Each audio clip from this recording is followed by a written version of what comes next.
Okay, welcome back to the AstroHunters podcast, and this podcast is made possible by the Holman Prize for Blind Ambition, which is organized by the San Francisco Lighthouse for the Blind. And today, we're back at Curtin University, but in a different section of it. And we have with us two very highly regarded people in this project called the Australian Fireball Network. Yes, hello. My name is Martin Towner. I'm a researcher in Curtin University here in the Space Science and Technology Centre. My main work is to work on a bunch of projects, one of which is the Desert Fireball Network, which is about capturing meteors with cameras in the sky and watching them to see if any meteorites drop, and then going and trying to recover the fresh meteorites if they actually show up. If we can find them, which is not always a given the state of the Australian outback. And I'm Ben Hartig. I'm one of the engineers from the team. I worked on the Desert Fireball Network and also on the Space Situational Awareness network that followed that, and now I'm working on the CubeSat project here in Canada. That is very interesting that you're working on the CubeSat project, because I've seen the team at the DST who actually sent the first CubeSat. They showed it to me, and it's interesting how there's this kind of creativity going on with objects, which we usually would classically consider as, requiring a lot of very custom tools for the internal components or for the navigational systems or the deployment systems. But the CubeSat actually makes use of a simple kind of tape measure that you can get from Bunnings inside for the deployment. And that was the case, but it's getting a little bit more professional these days. Absolutely. But it is very possible to use Bunnings tape measure. Yeah. Well, it just kind of underlines the incredible amount of innovation that comes out of people over here with, potentially limited amount of resources. So that's really cool. So let's start this by giving most of our audience who might not really know what the Australian Fireball Network is, just kind of an overview of the network, its history, and how it has also progressed today. I do believe that at the beginning, the first network that was created was in Europe. Yes, it was in the 1950s. It was called the European Fireball Network, although originally it was mostly in Czechoslovakia, yes, and then spread out over Eastern Europe. So that was the basic system, was the European Fireball Network. They were film-based systems, so they were taking film-based pictures of the whole sky. They would take one long exposure of the whole night, so you'd see all the stars as like star trails across the film, and then meteors, the fireballs would be a random streak at some random direction across the middle of the image. Mm-hmm. There have been other camera networks. There was one in Canada and in the US, also in the 50s and 60s, that were, again, film-based systems, same sort of approach, different type of film. They used leftover reconnaissance cameras that used to be on bombers for the Second World War, and they took these cameras and turned them upside down and pointed them at the sky instead, and used that to record their images. That's really interesting, because back in those days, those were films that needed to be then kind of collected and then brought back to the observatory center. Yes. That's the European system was a kind of a step forward, because it used a single exposure for the whole night. So you only had like one film negative per night, and so you could build a camera system which held like a month's worth of film, which meant that you only had to check on it once a month. Mm-hmm. Whereas all the American and the Canadian systems, each station was basically a manned shed, where there was a guy who'd go out every day and change the film, collect the reels of film from last night, bring the film back, put new ones in, and there were like 16 cameras for one system and 12 cameras for the other system. So it ran for 10 years each one. So it's a big endeavor. You've employed a bunch of people. You've built these what are basically sheds, mini observatories with all these cameras and systems in, and you've got to keep them going and keep the people employed and stuff. So yeah.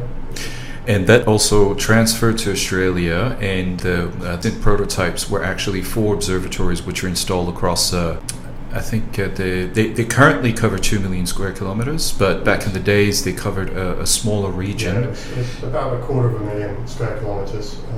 So the original desert firewall network systems were based on the European ones. They were a collaboration with the institutes in the Czech Republic, and so it was a film-based system across the Nullarbor. So there were 4 cameras across the Nullarbor in Western Australia. But I guess as civilization started to kind of grow and increase in density and population, Europe was not really the perfect candidate because there would be some artifacts and a bit of...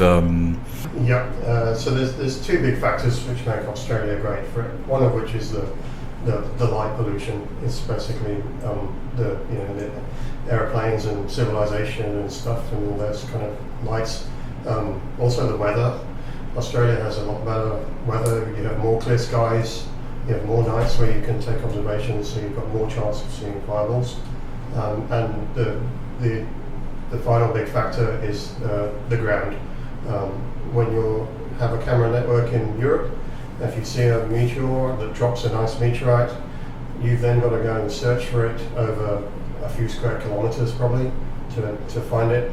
And in Europe you could be fields, forests, cities, dense vegetation and stuff. Whereas if you go to somewhere like the Nullarbor, it's just basically barren. There's no trees. There's a little bit of grass and bushes, and you have a much better chance of actually finding the meteorite at the end of the day.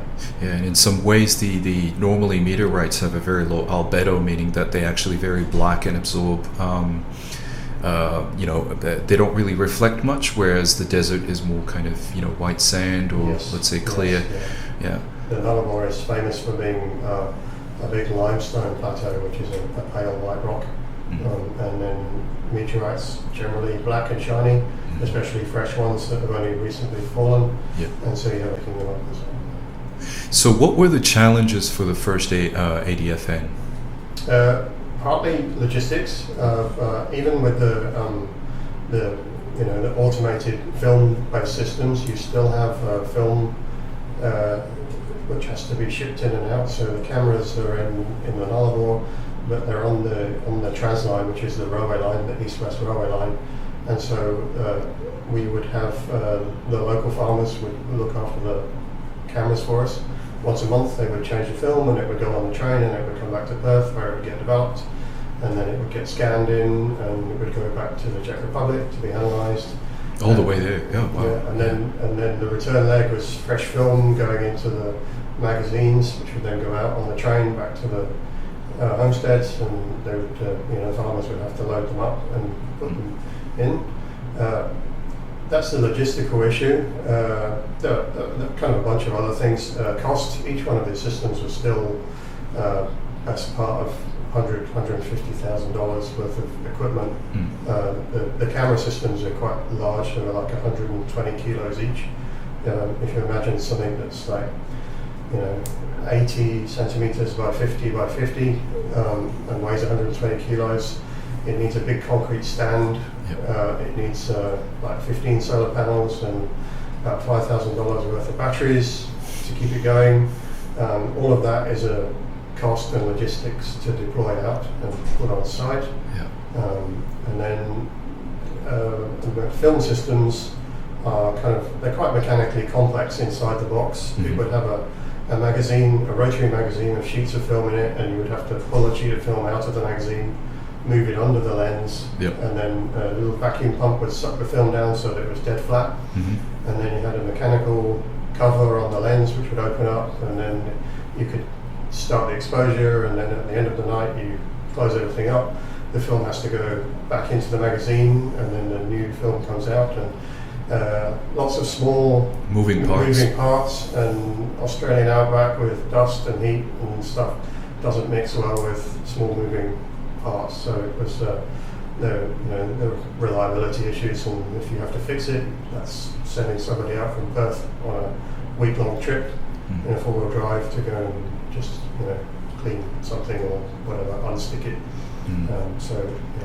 And what was the frequency of recording? How many frames per second or per minute, maybe in this case? Yeah, so well, the film systems would take a single long exposure overnight. So like you had a large film negative that was like a 10 by 8 centimeter film sheet, and you would take an all sky image of the whole sky in one exposure overnight.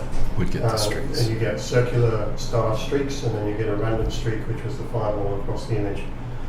So that gave you the position of the fireball, but that doesn't tell you what time of the night the fireball happened. So there's a supplementary secondary sensor, which is a photomultiplier tube, which is basically a light sensor, and that would capture light brightness, sky brightness through the night at a very high frequency. And then when you had a fireball, you could look back through that data and you could see exactly when the sky got bright over the 4 or 5 seconds that the fireball had. And then you would collate those two things together of the image with the spatial data and the photomultiplier tube with the timing data to get your calculation as to where the fireball was in the sky. So just like any technology, basically, there's been a tremendous advancement in off-the-shelf components, and in the case of the Fireball network, you have opted for actual off-the-shelf components, but with high-resolution digital cameras for the lenses, and also readily available, university-level, readily available microcontrollers, and a Linux system to get your new setup going. I'm sorry, I'm actually going to have to run. I haven't been helpful at all. That's okay. Thanks, man. It's nice to meet you. Yep. Thanks, man. Oops. My hand's up. That's okay. Yeah. I didn't see it, but yeah. Nice to meet you. So the digital systems are a big step forward compared to the film systems. We use basically an off-the-shelf Nikon SLR camera as the main imaging system. So we take instead of taking a single long exposure over the whole night, we take basically 25-second exposures every 30 seconds throughout the night, so that we have we do get a lot more images rather than one single image. Yep. But it makes for a lot easier system to run. And you get a higher cadence as well. Yes. Yeah. What would be the average speed of a meteor when getting into the atmosphere? Well, the minimum it could arrive at is something around the order of 10 kilometers a second, and that's basically something falling from low Earth orbit, which would be a piece of debris or something, to pound in Earth orbit. And then you basically go up in speed to the maximum is about 70 kilometers a second, which is something on a cometary orbit hitting the Earth head on as the Earth's going around the sun. It's kind of worst case scenario. Yeah. But for actual things that will survive to the surface, you have to be in the lower end of the speed range. You have to be kind of sub 30 kilometers a second, otherwise they just don't survive. They hit the atmosphere too hard, and they burn and break up. It's important to remember that the DFN camera network is designed for meteorite recovery. That's its primary design goal.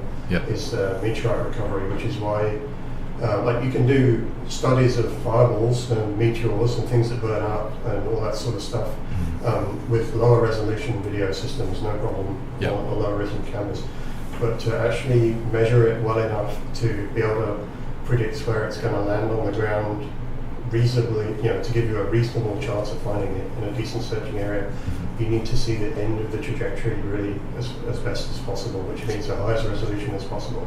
I think that's the difference between bright flight and dark flight. So we need to see the end of the bright flight as accurately as possible to predict the final best guess as to where it's going to land. And that means, so we've gone for a Nikon SLR camera, but it's basically the highest resolution Nikon that you can get. And that's a trade-off between cost of the unit versus resolution. And if we make them, you could buy a high-end some fancy professional camera, and then you could have each observatory would be more expensive, and you could put them further apart and cover more ground that way, or you could make it cheaper and cheaper and put them closer together and have more units. And at some point you run into the kind of practical logistics of, well, how many are we going to build, how many are we going to deploy, versus how expensive is a single system, and what happens if that one system fails, and then you've lost a big chunk of your network. And then the other trade-off is cost of deployment and failures. You know, I mean, we have 52 cameras in the network in Australia. Some of them are busted at the moment. We have to, we have to trade off, well, how long do we wait before we go out and do a servicing trip to repair them? It's not worth spending, 5 to 10 grand on a servicing trip just to visit one camera. Yep. But then we have to visit the cameras to clean and service them anyway, so we have to trade off that cost of person time and equipment cost versus the cost of the unit as well. Yeah, and there's the network itself is fully connected? Mostly connected. So almost all of the cameras have usually a mobile phone connection, and we have a central server, and they will call in every day and send in any events they've seen, that sort of thing. We have some cameras out on the edge of the network which have no coverage, and they just basically run independently, and they take their images and they record the data, and then we will go and visit the camera every 6 months or a year, change the hard drives, bring the hard drives back here, and then the data moves from the hard drives to the central server here, and then suddenly the server has a backlog of events to look through and sort through and figure out. This is really fascinating for me because I took a research course, and you need to sort of synchronize everything in order for your measurements to be correct. Because with a network as large as 2 million square kilometers is the time zone differences and the clock differences. Yeah, so the systems run essentially on local time, because we need to start on sunset and sunrise. Start at sunset and finish at sunrise with the observations, and then they will transfer the data to the servers when they've finished. Basically, they do because we're relying on the mobile phone network, or we're actually heterogeneous. We don't really care about how the underlying hardware of the internet connection is, as long as there's connection. Yep. But because the mobile phone network is also kind of patchy, sometimes we're not. We have a camera that goes offline for a few days and then comes back on, but then it will send in a backlog of all the previous events that it's seen, and the central server has to handle that and keep track of what's arrived late and what's arrived on time. And if it has a bunch of events that suddenly show up from 3 days ago, it needs to go and cross-correlate those events from that camera with the surrounding cameras for that time. For that timestamp, yeah. For that timestamp. So. Yeah. And that's how, because the other constraint with the mobile phone network is just the data volumes. Each camera system, each observatory takes something like 1,000 pictures a night, roughly 30 seconds, every 30 seconds. We physically can't transfer that over the mobile phone network to the central server, so the cameras themselves basically process the imagery and do an event detection on the imagery, and they look through the image for streaks, for fireballs, and they collect all that summary information. They'll convert the fireball that they've seen in their image into sky coordinates, altitude, azimuth, and they'll send that through as a text file, as like a summary information. And the server is basically collating all those little text files and handling all that side of things. Almost sounds like there's a protocol which is called MQTT, Machine Queuing Transfer Protocol, and it really encodes just the most essential part of what it senses, and then when you have a larger amount like that of these different senses, it gives you a higher resolution overview of it. Yes, that's very much what essentially the kind of thing that we do. The cameras send through the basics, and then if we want to, we can then follow up on that observation and actually get down the raw, remotely connect to the camera and pull down the full raw image of that fireball and look at it ourselves, or there's an automated pipeline to handle the more complicated full processing, because the cameras do their event detection, they find fireballs, they send them in, we do a preliminary analysis, well, the server does the preliminary analysis completely automatically, and then sends us summary emails of interesting ones it's found. But we would not go out and do a meteorite search based on that. Meteorite searchers are expensive, they're like 6 to 8 people for 2 weeks in the site, 3 or 4 vehicles, food, fuel. That's a big enterprise. It's a big expenditure. So before we do that, we would then go back to the cameras, get the raw images, look through them, cross all the T's, dot all the I's, do everything in full detail as much as possible before we would do a search. But the idea is that the preliminary triangulations and all the automatic stuff filters out 95% of it, so that we don't have to look at it at all. You can't run a 50 camera network with like manual checking of images for fireballs. It's just, we don't have the people to do that. So we automate as much as possible, and the approach is to automate it in the sense of filtering out as much of the rubbish as possible before a human has to look at anything at all. So, there's some pretty good frameworks out there which even work for small microcontrollers. One that comes in mind is really it's not MATLAB, but it's a different one. It's a Vision-based framework that has some of the methods to really do what those cameras are meant to do. So, like, to figure out the streaks in any angle that you might look at, and that's a very consistent, compact, very highly accurate model that can be compacted into a small SSD card, or even that would be nice. I mean, we our system was designed about 2010, 2012 was when we moved from film to digital systems. So the core of the system is basically a 2012 technology. We have a single board PC running Linux in there, and then the microcontroller separate to that, which is basically the microcontroller is used to switch cameras on and off, switch the hard drives on and off, and kind of housekeep the whole system. And then the single board PC is running a bunch of scripts in Python to do image processing and actually search for the streaks. We have 2 methods. We use a kind of very traditional method, which is a Hoff transform, which is basically an algorithm to find lines in images. It's kind of a pixel voting based system. And then we also have a neural network, a simple neural network that we trained up using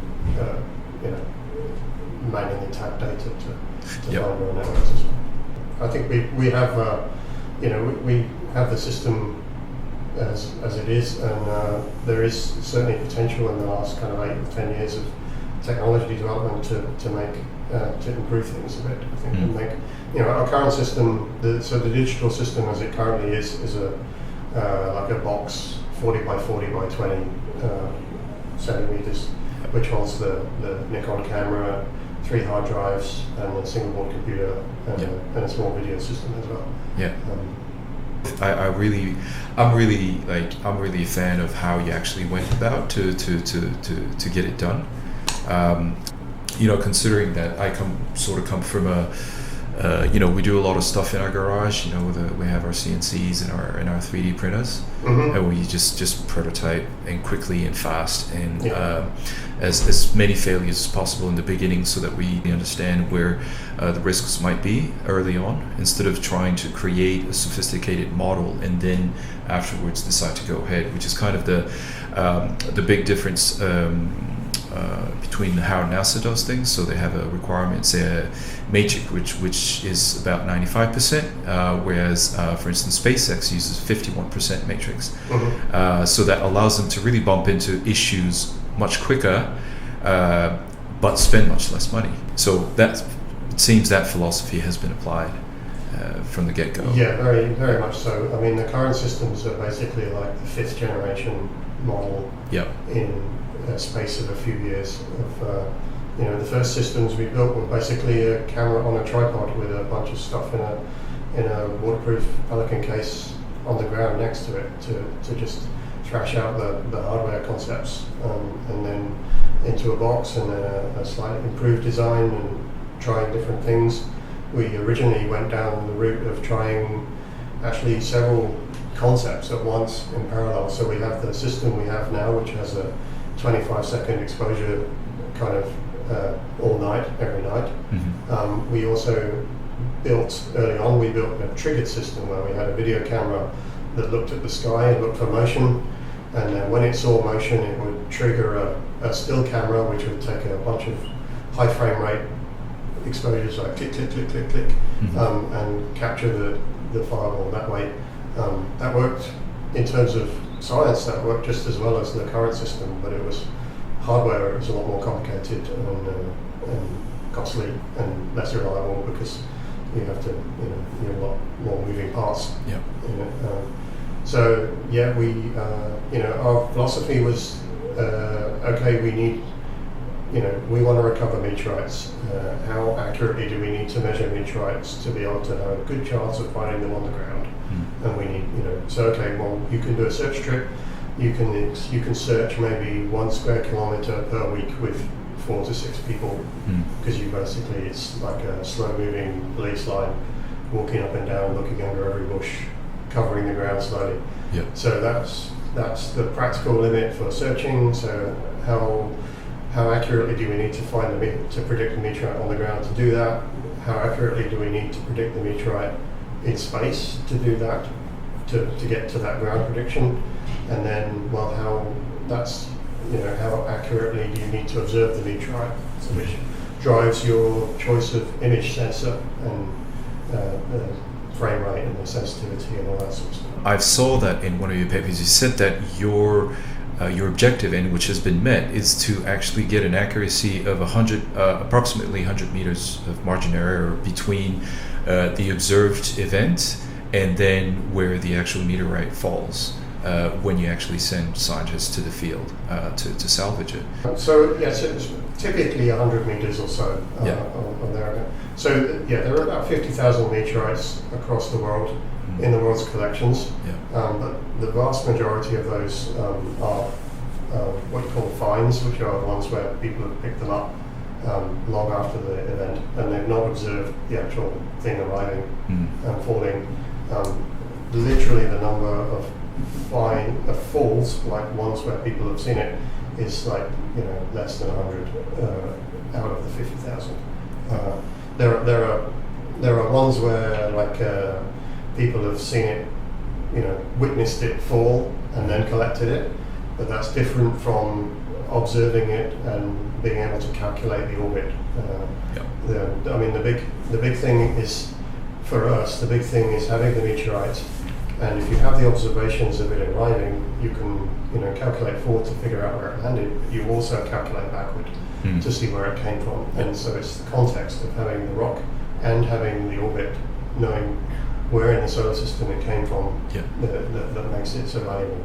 And those meteorites are very rare. They're like 30 at last count in total, where people have that observational information. Some of it is like camera networks like ours, and some of it is just random luck, security camera footage. If you get enough people with security cameras watching it, you can do the triangulation calculation to work out where it is. Do you take into consideration longer term trends such as like meteor shower passages? We see those. Because we observe any kind of reasonably bright fireball, and so we will observe meteor showers even if they don't drop a meteorite onto the ground. But we're not really optimized for that. Our camera system is designed to look for the bright big meteors that drop meteorites. I wouldn't say we're not interested in the small ones.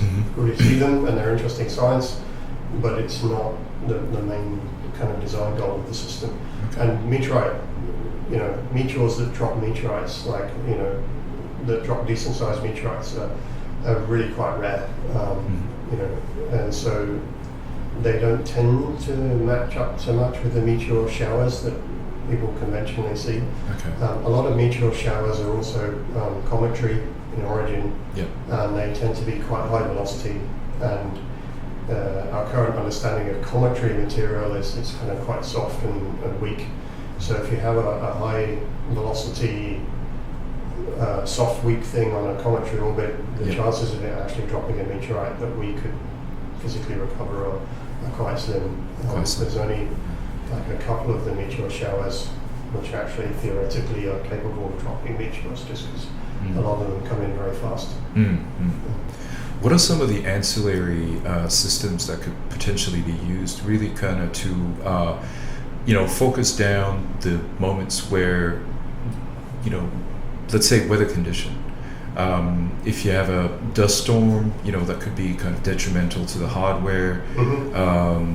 Those kind of things. I mean, because it is a connected network, does it go both ways? Yes. So we designed the network to be, it's robust against those kind of things. But we do accept a certain amount of downtime. We could put the cameras so close together that if one camera in the middle failed, then all the surrounding cameras would still cover the area adequately. And that's one option you could do, but then that means your network is physically smaller because your cameras are all closer together, which means you see less meteorites, because the number of meteorites you see is basically a time area product. The amount of ground you cover with your camera network versus the amount of time you're looking meteorites come in as a flux. And so there's that trade-off of let's put the cameras a bit further apart and accept the fact that you might lose one in the middle and have a hole in your network, but you've still got a bigger network. I've noticed that you've also got a power cycle system as well, just to reset and kind of reboot. In case that might just be that might be the issue. Generally, the main use of that is to re-establish the mobile phone links. Those kind of remote Telstra or Optus, whatever, the remote outback mobile phone network is sometimes a bit flaky, and the modems sometimes get locked up and things like that. And if you reboot the system, then that often unlocks those kind of things. That's when we find the system comes back online after having disappeared for a couple of weeks. The Linux PC itself probably doesn't need to reboot. Would probably run quite happily. Resetting things has been a good strategy. It's got us out of a few times where you've lost the system and then suddenly it comes back online. So in the greater kind of scheme of things, the DFOs actually support some of what we're trying to understand scientifically about the comets and those objects, those transient objects. I think there are multiple missions such as Stardust, Hayabusa, which is meant to come down next year, I think, at some point with a sample, as well as Rosetta. How does the DFO help with that, and what is the objective, kind of the general objective, is really to understand comets better? Comets are one aspect. It's about understanding the formation of the solar system, how the Earth formed, and how the early solar system formed, and the meteorites are your best kind of witness to that. They're rocks that were around at that time and have basically been unaltered since then. They've been floating around the solar system, some of them in deep freeze, some of them kind of a bit closer to the sun, but they haven't really undergone any kind of major geological processing, in the same way that rocks on the Earth have been recycled through plate tectonics, volcanism and weathering and water and wind and all these kind of things. So the meteorites provide you with these nice pristine samples of the early solar system, essentially before the Earth formed. The pros and cons of like a sample return mission to go and collect an object, that has a lot of good things about it, in that the sample is nice and pristine. You know exactly where it came from. You collect it in a nice controlled environment. It goes in a little sterile container and then comes back to the Earth and then goes back in the lab, and you have a kind of nice chain of evidence of everything about it. Meteorites, where we see them. They fall to the Earth and we collect them. If we're lucky, we had one called Dingle which fell north of Earth, and we got to that within 6 days of it landing. And we know from the weather stations that there was no rain on it at all in that point. So that's as good as you get. But you still have a certain amount of terrestrial contamination, just by the factor of entering the Earth's atmosphere and sitting on the Earth, on the ground for like days, weeks, whatever. The other downside of camera networks is you don't get to choose where they come from. They arrive and you collect them. If you have the right observations, you work out where they came from, but you don't have any choice in that. The plus side is the cost, really. It's way cheaper. Like a space mission is multiple hundreds of millions of dollars. Camera networks are like a few $1 million, that kind of thing. So. What is the, in this regard, so, we're observing objects that are coming in, and how much of a support does it have with the NEO model, so the Near Earth Object model? So that's what it stands for. Does it give us, a better understanding of the frequency of those objects coming through? Because I do know that with the NASA Horizon system, there's 780,000 objects are being monitored, and those do have relatively close, relatively close, let's say 10 lunar distances to Earth, but then those could potentially kind of enter into collision with other objects or change course or trajectory because of the dynamism of things on the solar system. How can the DFOs actually, could they give us an early warning system? Not particularly, no. It's where they excel is actually collating the sample in the lab with the orbit of the thing that you've got. So you can start saying, well, this is what NEOs are made of, because we know this is an NEO from the orbit, and now we have a chunk of it in the lab and we can look at it. We don't really do early warning stuff because we only see it when it starts glowing and it's hitting the atmosphere and showing up, and it's already here at that point. There are other kind of survey telescopes, programs around the world which are much better at tracking those kind of objects to give you an early warning system. Where we do also contribute is just the information about the flux of smaller sized objects. We have an understanding of the flux, the arrival of like very small objects. You told me there was an app for the Fire Network which allows people to kind of look into the imagery and then see if they've also identified something interesting. I wanted to know, as a blind person, if you've ever kind of looked into the sonification of that. What I mean is that those streaks can very well be represented by sound, either by touching a certain image or by kind of taking the movement of the streak and giving kind of a 3D audio feel to it. And my question is do you have a data API on which I could try to connect and start to play around and do some prototyping of sonification of this identification process? Not yet would be the short answer. We have a person literally working on that side of things at the moment.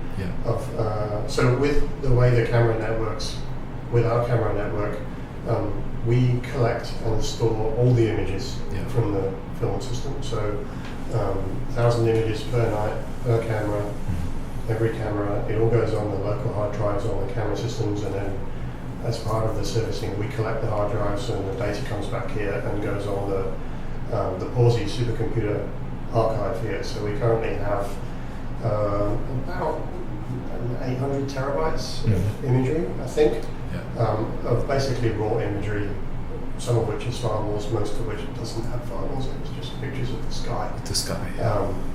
And what we're trying to do at the moment is set up an API for that, so that interested people, mostly astronomers, was our kind of intended customer at the moment, could look through the imagery and say, oh, show me all the pictures of Sirius for the last 3 years, for example, or all the pictures of Mars for the last 3 years, and the system would collate through and produce a giant list of images that somebody could then process and download. So that's the kind of API we've been working on at the moment, to basically, because at the moment we focused on the Meteor side of things, finding the events, trying to find the meteorites and stuff. So we collected all this imagery, but we basically have a giant pile of images with no way to sensibly search and sort through them at the moment, that's where we're going with our current software engineer, is to try and turn that into a useful API. Because one of the really interesting aspects of it is it almost feels like bringing kind of a throwback to the ham radio era, except that we are transforming visual into sound. Right.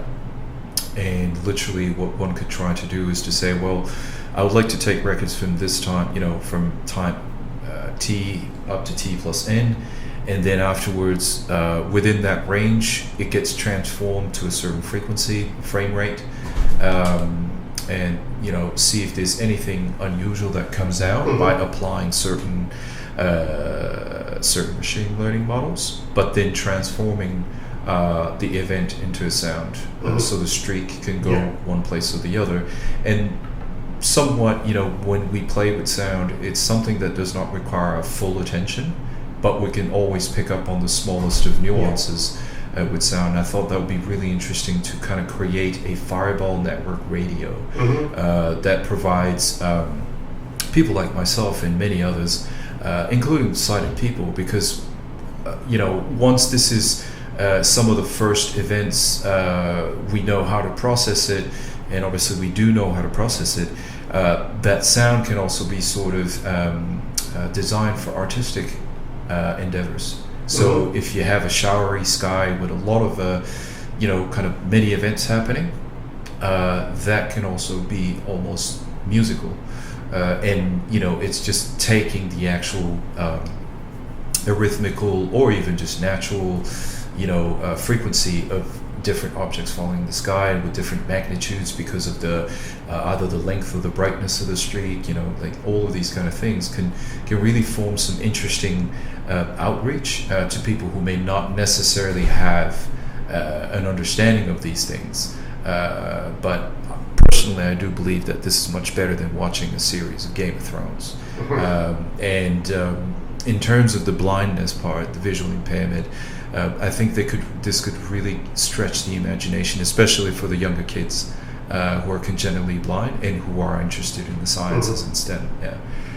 So I would really be interested to actually be part of some of the first guys who actually get their hands on the API. And to really create something which, as I said, like the Fireball Network radio show. But it's an ongoing one because people can, in the current age of live streaming and things, people sort of choose what they want to listen to and when they want to listen to it. And this is a perfect example of that. That'd be nice. I think that the API, when it's implemented, would allow you to get images down quite happily and then turn them into sound. We currently have a Twitter bot which tweets out like interesting fireball images every day or two of like, this is a new event seen whenever. So you could see how you could attach something to that, which would instead of just tweeting out the image, you could tweet out the audio file as well. Is it a single image or is it usually because it's a kind of edited highlights at the moment of like, here's a nice fireball from camera number 15 or whatever from last night. No, that's it's kind of exciting.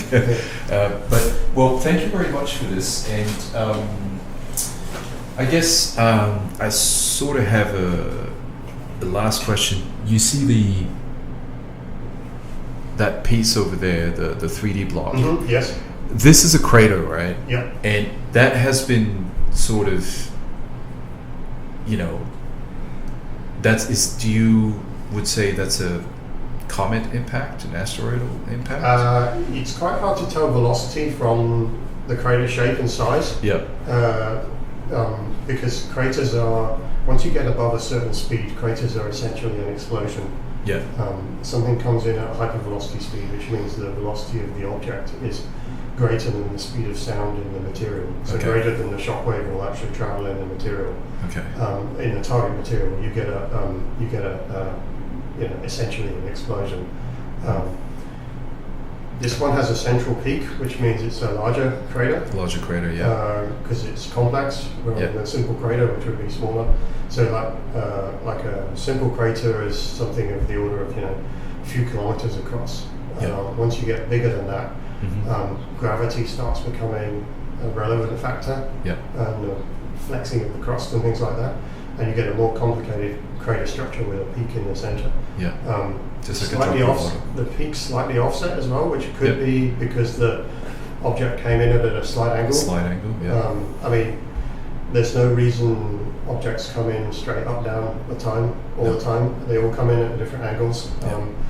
But usually you have to go pretty shallow, so like less than 20 degrees above the horizon for the direction of travel for the object to be coming in before you get like an oval shaped crater. You still, because it's an explosion, you still get a round crater, even at kind of 45, 50 degrees angle, 30, 45 degrees angle, you still get a round crater. But you do start to get a shift in the position of the central peak. So you can, when you have craters like that, you can sometimes infer a direction because the central peak is slightly offset. So that would be in the downrange direction, which means that the object came from the opposite direction. Well, this is the surface of Mars, and hopefully, those exist on Earth, but they've been covered long ago by vegetation and everything. So hopefully that's not going to happen. However, the art of capturing smaller objects, like 10 centimeters, at the end when they get into their dark flight and things, we have a little gift for you, and that's one such object. All right, awesome, thank you. Yeah, that's really nice. Do you have a small LED thing on the side that you can turn on? And LEDs. The actual the actual small piece of meteorite over there is actually Bennu. I recognize the shape. Yes, you can see the kind of flattened thing with an equatorial ridge. Yes. Around it. We like to joke with. I've been working with on the understanding better, the NASA Horizon system with John Giorgino, who's the senior navigation engineer there, and I said, "Does Bennu actually look like a lemon?" It's kind of not far off. It's not a scientific way of representing it, but it's nuts. People have often called it not a walnut, but one of those. There's a couple of nuts that look like that kind of shape. Thank you. That's awesome. I will just give you the box with it, just in case. Is that 3D printed? Yes, it'll be 3D nice. printed by Debbie. The CN actually. Here's the box. Sorry, this is more of a. Thank you. No, that's really cool. We just do with what we have on board, but thank you very much. Thank you. Really appreciate all of this information.